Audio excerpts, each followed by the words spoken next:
ક્રોધથી ધ્રુજતા દુર્વાસા મુનિ કહેવા લાગ્યા કે તમે બધા ધર્મના ઘાતી અને માનમાં મસ્ત છો કે લ્યો. પોતાને સૌથી સરસ માનીને કોઈનો ભાર રાખતા નથી. અને એવા તમારા અભિમાનનું ફળ તમે જુઓ. હમણાં આપું તમને, હું આટલા દૂરથી આવ્યો છું પણ કોઈએ મારો સત્કાર કર્યો નથી, તેનો દંડ હું તમને હમણાં જ દઉં છું. આ પવિત્ર દેશમાં તમારા જેવા અભિમાનીને રહેવાનો હક પણ નથી. દુર્વાસા મુનિ કહો, બદ્રિકાશ્રમ જેવા આશ્રમમાં તમારા જેવા અભિમાનીને યોગ્ય નથી. કે તમે બધા મનુષ્ય તન પામીને ભરતખંડમાં જાઓ અને દુઃખી થાઓ. લ્યો, જન્મ લ્યો એટલે કીધું પાછા દુઃખી થાઓ. અધર્મી અને અસુરાંશ પુરુષોના અપમાન થકી તમે કષ્ટને ભોગવો. સંત અને વિપ્રનું અપમાન કરે તેને તો શિક્ષા થવી જ જોઈએ ને. દુર્વાસા મુનિ કેમ છે ને, અમારા જેવા સાધુનું અપમાન કરે એને તો શિક્ષા થવી જ જોઈએ. હર કોઈ વાતનું માન જીવને આવે એ મોટામાં મોટો એક રોગ છે. ગમે એનું માન આવે પણ માન છે ને એ ભયંકર રોગ છે કે લ્યો.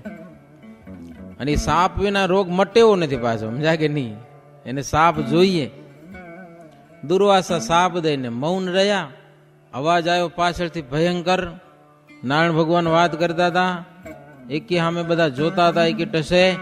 અને વાંયથી આવડો બધો અવાજ આવ્યો ને બધા ચમકી ગયા. બધા ઋષિ મુનિઓ તો દોડ્યા, દુર્વાસાના પગમાં પડ્યા. શાંત થાવ, શાંત થાવ, અમને ખબર નથી, માફ કરો, માફ કરો. દુર્વાસાને જેમ જેમ કે વધુ વધુ ગરમ થાય. અગ્નિમાં તમે ઘી નાખો તો અગ્નિ ઓલાઈ જાય, જેમ ઘી નાખો એમ વધારે પ્રજ્વલિત થાય. પછી ધર્મદેવ આવ્યા. ધર્મદેવ આવીને બોલ્યા કે અપરાધ હોય એને તમે દંડ દો, એ બરાબર કહેવાય, દેવો જ જોઈએ. પણ અમે ક્યાં તમારો અપરાધ કર્યો છે? અમે તો ભગવાનની વાત સાંભળવામાં સ્થિર મને હતા, અમને ખબર ન પડી, નહીં તો તમારે માટે માથું દઈએ અમને. લ્યો, તમારું સન્માન કરવામાં અમારું જાય શું? પૈસા ખર્ચવા પડે કે? ખબર વિના અજાણતા આ બધું થયું છે. અમે કઈ જાણી જોઈને તમારું અપમાન કર્યું નથી. અને ધર્મદેવ કે ઋષિ મહારાજ તમે તો સંત બ્રાહ્મણ કેવાઓ. વિપ્ર હૃદય નવ નીત સમાના, તમારું હૃદય તો માખણ જેવું કોમળ હોય. કે આટલું બધું ગરમ? દુર્વાસા કે કોમળ હૃદય વાળા બીજા કે આપણે નહીં કહો, આ તો ક્રોધનું ઘર કહેવાય. ધર્મદેવ કે માફ કરો, માફ કરો. માફ બાપ કાંઈ નહીં થાય. લ્યો હવે સાપ થકી મુકાવાશે તો નહીં. પણ ધર્મદેવની વાણી સાંભળીને દુર્વાસાનું થોડુંક અંતર ટાઢું થયું. દુર્વાસા મુનિ કે તમે ભક્તિવાળા છો, નમ્ર છો ને દયાળુ છો ને, કાંઈક દયા આવે તમારા ઉપર. લ્યો, દુર્વાસા કે દયા આવે તો એ સાપ તો મિથ્યા નહીં થાય. પૂર્વ દેશમાં ઊંચા વિપ્રકુળમાં તમે મનુષ્ય અવતાર ધારણ કરશો ને આ મૂર્તિ તમારા પત્ની થશે. બદ્રીપતિ છે ને નારાયણ ભગવાન, એ તમારા પુત્ર થશે અને મારા સાપ થકી તમને મુકાવશે. આ તમને અનુગ્રહ. ઋષિ મુનિઓને બધાને કીધું દુર્વાસા મુનિ કે મેં અત્યારે તમને સાપ દીધો એટલે તમને મારા પ્રત્યે કંઈક થતું હશે કે આમને બધાને હેરાન કર્યા. પણ સાંભળી લો ઋષિ મુનિઓ, સાપની સાથે મારો અનુગ્રહ એ છે કે સાક્ષાત ભગવાન છે પૃથ્વી ઉપર પ્રગટ થશે અને તમે એના સખા થઈને ફરશો. મોટામાં મોટો લાભ તમને થશે. ભગવાન ભેડા તમે વિચરણ કરશો અને અલૌકિક આનંદ તમને પ્રાપ્ત થશે. જાઓ, આ દુર્વાસાનું બીજું વચન પણ મિથ્યા નહીં થાય. એમ કહીને દુર્વાસા મુનિ સીધા કૈલાસ પ્રદેશમાં ચાલ્યા જ ગયા. પછી બધા ઢીલા થઈ ગયા. થોડાક આવ્યા નારાયણ ભગવાન પાસે, બધા બેઠા. મોઢા બધાને નરમ બળી ગયા. સમજા ને, બોમ્બ વાગી ગયો ને એક બોમ્બ. પછી નારાયણ ભગવાને બધાને થોડાક ચિંતિત જોઈને કીધું તમે ચિંતા ન કરો, મારી ઈચ્છાથી સાપ થયેલો છે. થોડો જાજા કદાચ કષ્ટ ભોગવા પડે તો ભોગવજો, પણ એ પછીનો જે આનંદ છે ને બહુ જબરો હશે. મારી ઈચ્છાથી સાપ થયેલો છે અને પૃથ્વી ઉપર જવું છે તો કંઈક નિમિત્ત તો જોઈએ ને. ભગવાન કે નિમિત્ત વિના હાવ એમને કેમ જવું? ભગવાનના જેટલા અવતાર થયા હશે કાંઈક નિમિત્ત લઈને પ્રગટ થાય છે. ભગવાન કે હું ધારું તો સાપને મિથ્યા પણ કરી શકું, કઈ વાર લાગે નહીં, પણ મારી ઈચ્છાથી જ સાપ થયેલો છે, એટલે તમે કોઈ ચિંતા કરો નહીં. મારા થકી કોઈ પણ સમર્થ નથી. સમગ્ર બ્રહ્માંડોમાં એક એવો હું, તે મારી અનંત મૂર્તિઓ રહેલી છે. ભગવાન કે મારી યોગ કળા અનંત હોવાથી અક્ષર મુક્ત પર્યંત કોઈ જાણવાને સમર્થ નથી. મારો નિશ્ચય દ્રઢ રાખજો, હું ક્યારે તમારો ત્યાગ નહીં કરું. ભગવાને આટલી વાત કરી હો, તમને હું છોડીશ નહીં. તમે સૌ દ્વિજ કુળમાં જન્મ ધારણ કરો, બ્રાહ્મણ, ક્ષત્રિય, વૈશ્ય, 3 વર્ણમાં. સમય હું પણ આવીશ, તમને બધાને અસુરોના કષ્ટ થકી મુકાવીશ. તે બધા ભગવાનને પ્રણામ કરી પોતપોતાના આશ્રમ ગયા અને જુદી જુદી જગ્યા બધા જન્મ ધારણ કર્યા. આ વાતની અસુરોને ખબર પડી ગઈ કે બધા આવવાના છે, કે લ્યો એટલે આપણે હેરાન કરશે હવે, એટલે એ બધા તૈયારી કરેલી છે. અસુરાંશ પુરુષો પણ એ ઠેક ઠેકાણે જન્મ લઈ લીધા અને એ જેમ બને તેમ અધર્મનો પ્રચાર ખૂબ કર્યો. અધર્મનું જોર વધારી મૂક્યું અસુરાંશ પુરુષો. ભક્ત ચિંતામણી વળી લાંબી વાત આવે, કોઈ કે હું કાકો થાઉં ને મામો થાઉં ને ફૂવો થાઉં ને માસી થાઉં ને આમ કરાવું ને તેમ કરાવું. દેવીના મંદિરમાં જઈને એ અધર્મ વિભિચાર બધા કર્યા, માંસ ભક્ષણ કર્યા ને એમાં દેવી કોપાયમાન થઈ. આમ અસુરાંશ પુરુષો અધર્મને બહુ વધારી મૂક્યો. દાદા ખાચર પૂછ્યું, સ્વામી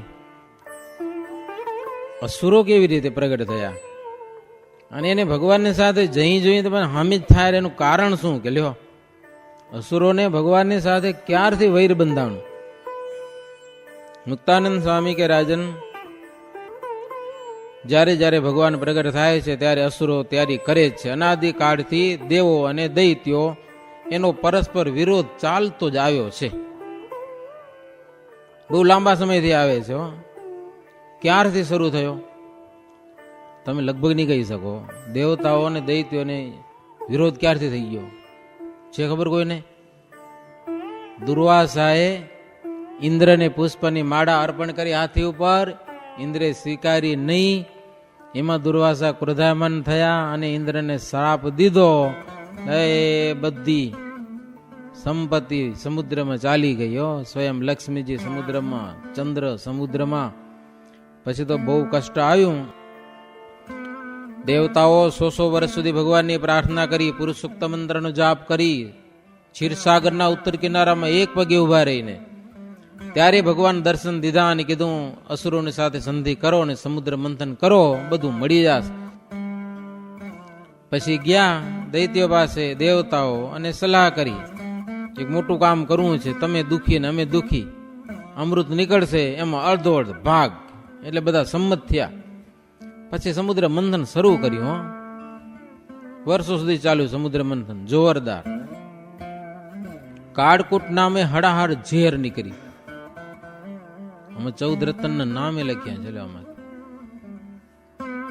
એ ઝેર બધાને બાળવા માંડ્યું. એટલે ભગવાને, શંકર ભગવાનને આજ્ઞા કરી કે તમે આ ઝેરનું પાન કરો. સતી કે એ ઝેર પીવાનું બધા કેરા, અમૃત નીકળશે તો પૂછા નહીં કરે. પણ શંકર ભગવાન કે વિષ્ણુ કીધું ભગવાન એટલે તો હું પાન કરીશ. એટલે અમૃતનું આ શું ઝેરનું પાન કરી ગયા. વળી બધાને સુખ થયું. સમુદ્ર મંથન શરૂ થયું. પછી ચંદ્રમાં નીકળ્યા. કામદુગા ગાય, ઉચ્ચૈશ્રવા ઘોડો, ઐરાવત હાથી, પારિજાત વૃક્ષ, કૌસ્તુભ મણિ, અપ્સરાઓ, સુરા, દારૂ અને ધનુષ, પાંચજન્ય શંખ, લક્ષ્મીજી, 13મા નંબરમાં ધન્વંતરી અને 14મા નંબરમાં અમૃત નીકળ્યું છેલ્લે.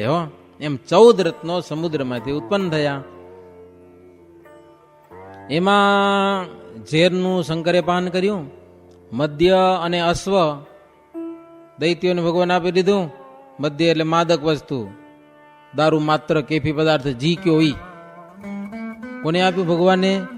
અસુરોને. એ આપણે માટે નથી, માણ માટે નથી. હોય સ્વીકારતા નહીં. કામધેનુ ગાય હતી, ભગવાને ઋષિ મુનિઓને આપી, તમે રાખો. નક્ષત્રનો અધિપતિ ચંદ્રમા આકાશ માર્ગે રહ્યો. અને ધન્વંતરી ભગવાન પાસે એ ભગવાન પાસે ધામમાં નિવાસ કરીને રહ્યા. અપ્સરાઓ તથા કલ્પવૃક્ષ સ્વર્ગમાં રહ્યા. ઐરાવત હાથીને ઇન્દ્રિય રાખ્યો. કૌસ્તુભમણિ, ધનુષ અને શંખ એ ભગવાને રાખ્યા. અને લક્ષ્મીજીને રત્નાકરે દીકરી કરીને રાખ્યા. આ બધું બાંટણી કરી, સમજ્યા ને. હવે અમૃત તો બાકી હતું હજી, અમૃત તો જોઈએ છે. આ બધી વસ્તુ મળીમાં સંતોષ થયો નહીં. વરી વર્ષો સુધી સમુદ્ર મંથન કર્યું એટલે અમૃતનો કુંભ લઈને ધન્વંતરી ભગવાન પ્રગટ થયા. હવે અમૃત બધાને આમ તો બધાના ભાગનું જ હતું, પણ અસુરો ઉતાવળિયા બોરાને પાછા ભગવાનના હાથમાંથી ઝટી ગયા ઘડો અમૃતનો.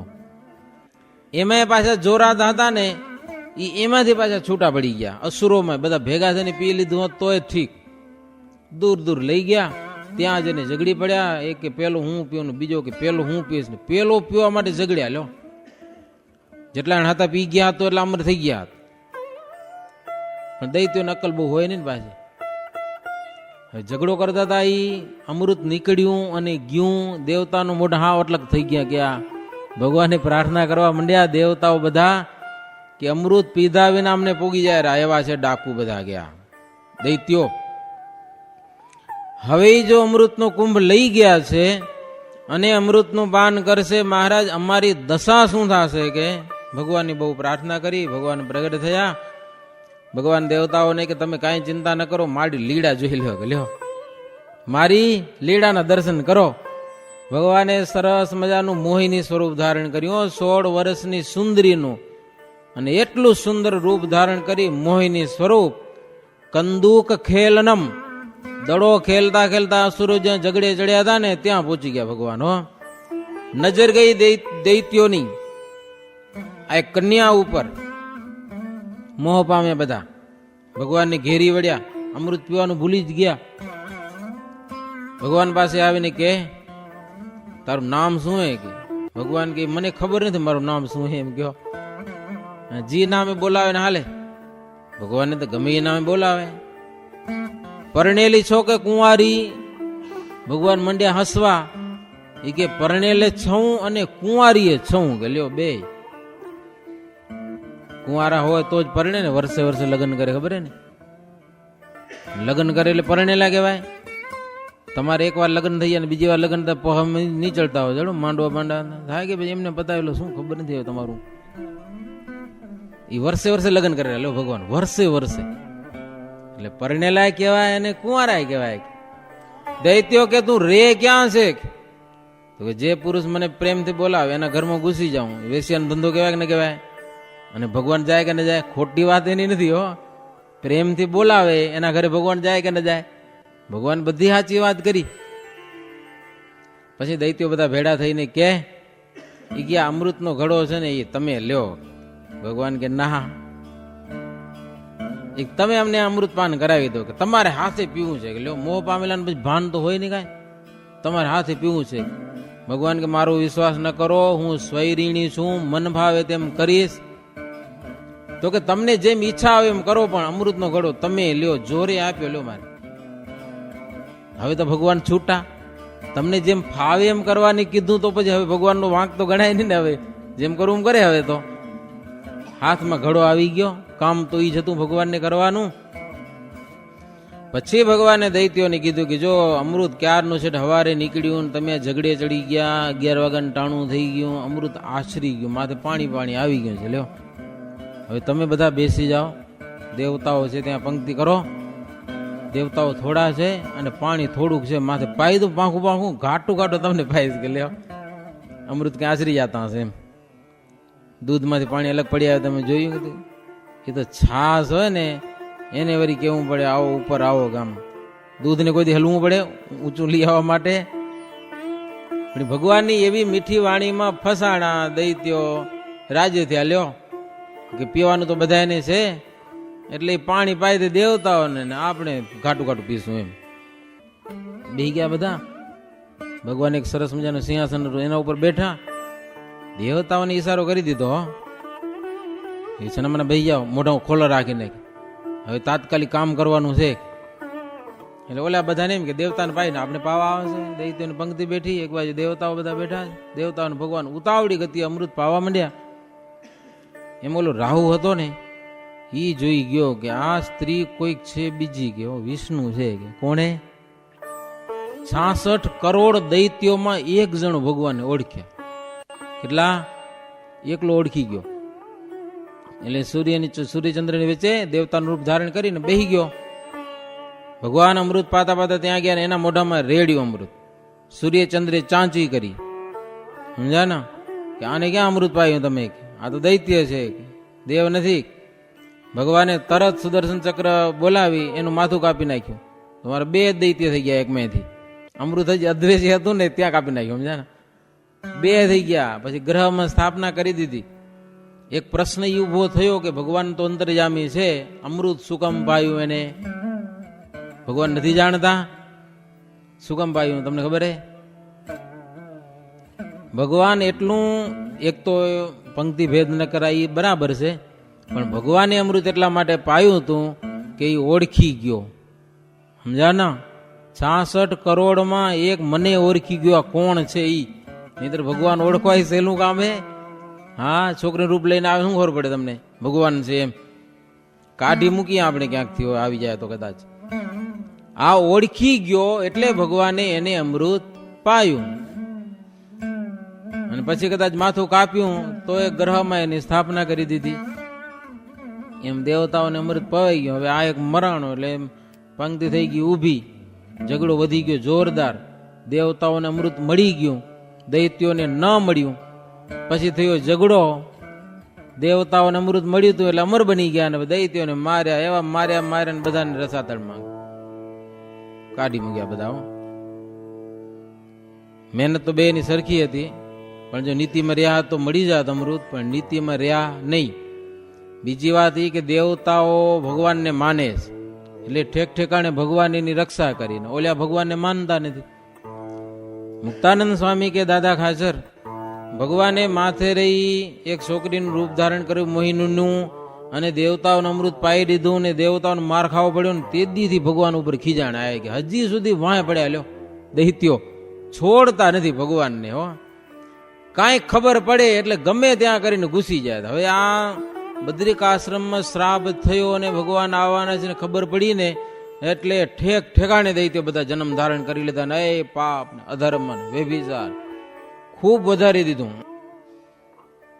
દૈત્યો છે સત્શાસ્ત્રમાં તો માનતા નથી, ને ભગવાનના અવતારમાં પણ માનતા નથી. ઈશ્વર પણ કર્મને આધીન છે એવું દૈત્યો માને છે. મુક્તાનંદ સ્વામી કે હે રાજન, તમારા તો મોટા ભાગ્ય છે કે અસુરનો નાશ કરવાને અવતાર ધારણ કરનારા ભગવાન ચારે ધામમાં ક્યાંય પણ ન ટક્યા, એ તમારા દરબારમાં નિવાસ કરીને રહ્યા. ગઢડું મારું અને હું ગઢડાનો, એ નથી કદી મટવાનો. કે લ્યો, ચારે ધામમાં ફરીને ક્યાંય ન ટક્યા અને તમારા દરબારમાં આવીને પ્રભુ ટક્યા. કેટલા ભાગ્યશાળી છો તમે. મુક્તાનંદ સ્વામી કે આ પૃથ્વી ઉપર અનંત મનુષ્યો છે, પણ તમારી તોલે કોઈ આવે તેમ નથી, એવી દાદા ખાચરની પ્રશંસા કરી. પછી મુક્તાનંદ સ્વામી થોડીક વાત એ પણ કરી. અમૃતનું પાન દેવતાઓ કર્યા, દૈત્યોને કાઢી મૂક્યા. હવે પછી લક્ષ્મીજી બેઠા હતા, સમુદ્રને દીકરી કોને પરણાવવા. લક્ષ્મીજીને કીધું કે આ બધા દેવતાઓ છે, કરો પ્રસન્ન. કોઈને પ્રસન્ન ન કર્યા. હો, એક ભગવાનને પ્રસન્ન કર્યા. ભગવાનની સાથે લક્ષ્મીજીના ધામધૂમથી પછી બહુ મોટા પ્રમાણમાં લગ્ન થયા. રાત્રિના સમયમાં લગ્ન ક્યારે થાય? રાત્રે થાય. જે ધર્મ ભક્તિની લગ્નની કથા આવશે, જો કે રાતના 12 વાગે લગ્ન. કેટલા વાગે? લક્ષ્મીજીના લગ્ન કર્યા. દેવ સૂર્ય અને ચંદ્ર આકાશમાં મને અંજવાળું કરી દીધું જોરદાર. વિશ્વકર્માએ સરસ મજાનો મંડપ બનાવ્યો. સ્વયં ગણપતિ પોતે એ ત્યાં કરીને બિરાજમાન થયા હતા. કોઈ જાતના વિઘ્ન આવે નહીં. ને બહુ ધામધૂમથી લક્ષ્મી નારાયણના લગ્ન કર્યા. 999 તો નદીઓ આવી હતી. લ્યો, એ બધા પેરામણીઓ કરીને ઢગલાબંધ પેરામણી. પછી બ્રાહ્મણોને બધું દાનમાં દઈ દીધું ભગવાને. છેલ્લી બાકી બધા લગ્ન પૂર્ણ થઈ ગયા. બ્રહ્મા આવીને હોમ હવન કરાવ્યા, કન્યા દાન દેવાના, જય જયકાર થયો, કંસાર જમ્યા. એ બધું પતી ગયું ને પછી બધા દેવતાઓ ભગવાનની આરતી કરેલી છે, પછી સ્તુતિ કરી. કાર્ય બધું પૂર્ણ થયું. ભગવાને લક્ષ્મીજીને કીધું કે આ તમારે વિના દુઃખી છે. લક્ષ્મી વિના દુઃખી હતા બધા, તમે સામે જુઓ. એટલે લક્ષ્મીજી દેવતાઓની સામે નજર કરીને બધા સુખિયા થઈ ગયા, અને દૈત્યો તો હતા નહીં, એ દુખ્યા ને દુખ્યા રહ્યા. દૈત્ય હજી સુખી નથી, દુઃખી જ છે. એ હેરાન થાય છેરા, પગ પછાડે જ છેરા. હો, ભગવાનથી વિખૂટા રહી ગયા ને, નાથ વિનાના રહી ગયા, નાથ વિનાના. હો, ધણી વાળું ઢોર હોય ને એ સુખી થાય, પણ ધણી વિનાનું ઢોર સુખી થાય? ધોકા જ ખાય ને. દૈત્ય હજી ધોકા જ ખાય. એકવાર ભગવાનની સામે થયા, ભગવાને અમૃત પાયું દેવતાઓ ને, એમાં ભગવત એની તેદીથી વેર બંધાઈ ગયું. સ્વામી કે હજી માથાકૂટ કરે જ છે. મુક્તાનંદ સ્વામી કે હે દાદા ખાચર, ભગવાન ભક્તોની રક્ષા માટે યુગ યુગને વિશે અવતાર ધારણ કરે છે, અને જ્યારે સાધુ રૂપે થાય છે ત્યારે જ્ઞાન રૂપી ખડગથી આસુરી વૃત્તિનો નાશ કરે છે. અધિક જીવોનું હિત થાય એના માટે સંતોને ઉભા કરે. સાધુ રૂપે હોય, સંત સમાગમ કરી અને જીવાત્મા એ ભગવાનનો મહિમા જાણી શકે છે અને અભયપદને પામે છે. અનંત જીવોનું કલ્યાણ થાય એવી રીતે ભગવાન આ પૃથ્વી ઉપર અવારનવાર તો આવે છે, પણ આ મુક્તાનંદ સ્વામી કે પણ અત્યારે જે મહારાજ આવ્યા એ આવો એક દ્રઢ સંકલ્પ લઈને આવ્યા કે અનંત જીવોનું કલ્યાણ મારે કરવું છે. પછી દાદા ખાચર એક પ્રશ્ન એવો પૂછ્યો કે હવે અસુર ઓળખાય કેમ? કે અસુર છે એમ ખબર કેમ પડે કે આ અસુર છે? ત્યારે મુક્તાનંદ સ્વામી કે એક તો અસુરપણાની ખબર કેમ પડે, અને તેનો સંગ કરવાથી હાનિ શું થાય? આ બે પ્રશ્ન પૂછાણા. ત્યારે મુક્તાનંદ સ્વામીએ સરસ વાત કરી. હો, પ્રગટ ભગવાન વિના શુદ્ધ જ્ઞાન ક્યારે જીવાત્માને મળતું નથી. હવે અસુર ઓળખવા અને એના સંગની હાનિ બહુ જબરી વાત છે. સનાતન બ્રહ્મ અસુર ન જાને, કલ્પિત બ્રહ્મ સત્ય કરી જાને. સત્ય બ્રહ્મ અસત્ય કરી કહેવે, અસત્ય કું સત્ય કરી દેવે. વેદ પ્રમાણ સનાતન કહીએ, મન પ્રમાણ સો કલ્પિત કહીએ. જો जिनकी रुचि आई जैसे, ब्रह्म को बनाई कहेवे तैसे. સમજણ પડી ગયા? જે સનાતન બ્રહ્મને અસુર માને નહીં, એટલે સનાતન ભગવાન છે એને માને નહીં, અને કલ્પિત ભગવાન ઉભા કરે એને અસુરો કહેવાય. હો, સમજાય નહીં? કલ્પિત ભગવાન ઉભા કરી અને એનું પૂજન કરાવે, આનું ધ્યાન કરો, બધા અસુરો. એમ આ શાસ્ત્રના મતમાં જોઈએ તો. બાકી કે સિંગણા વાળા અસુર ન હોય. હા, એ સ્વામિનારાયણના સંપ્રદાયમાં પણ પડ્યા હોય.